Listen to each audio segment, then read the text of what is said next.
Lindrum. Thatë më herët që iftarët i keni nga xhamati, prej qytetarëve. Sonte, keni iftar këta? Po, çdo ditë kemi iftar. A keni prej xhamatit apo dikujt tjetër? Natyrisht gjitha iftarët i kemi nga besimtarët shqiptarë në Kosovë, në Mërgat e kështu me radhë. Po participon edhe Mërgata për këto? Më shumë i kemi këta që janë shqiptarët vëllezërit tonë në Kosovë, por janë edhe disa iftarë të mbuluara nga vëllezërit tonë në Mërgat. Por shumica mbulohen financiarisht nga besimtarët, deri më tani janë mbuluar në shumica nga besimtarët që jetojnë në Kosovë. Pra iftarët tona janë të hapura në parim, mund të vijë secili që është agjerueshëm, por në mënyrë të veçantë janë të mirëpritur studentët, familjet që kanë nevojë, familjet që kanë jetim dhe natyrisht kanë nevojë t'ju lehtësohet ana ekonomike. Ndërsa për participimin në iftarët tona, ne nuk e kemi ndonjë shoqatë apo ndonjë shtet që i mbulon, nuk kemi dashur që t'i kemi për shkak se si populli më human, ndër më humanët në botë, gjatë këtyre 7 viteve të kaluara, çdo herë iftarët tona janë mbuluar suksesshëm nga besimtarët musliman të Kosovës.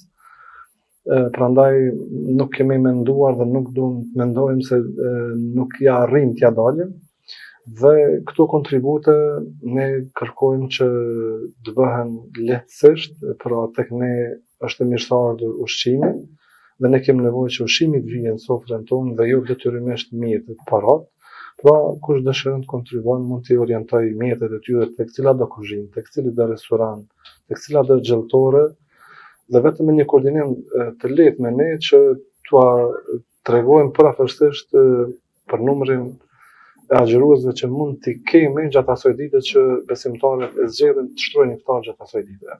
Prandaj tek ne është e rëndësishme të vijë vetëm ushqimi. Pra nuk është patjetër të vinë mjetet, sepse kjo është një mënyrë më e lehtë edhe për ne, por edhe për kontribues dhënësit.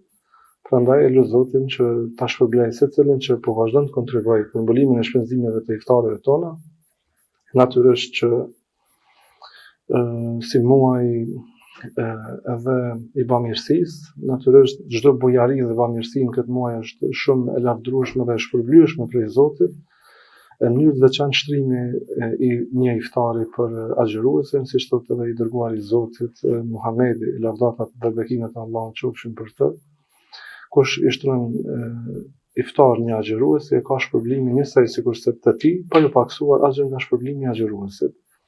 Prandaj është një motiv që kontribuojmë në shtrimin e iftarëve jo vetëm në xhamin tonë, por kudo që kemi mundësi, ta bëjmë për shkak se shpërblimi është shumë i madh.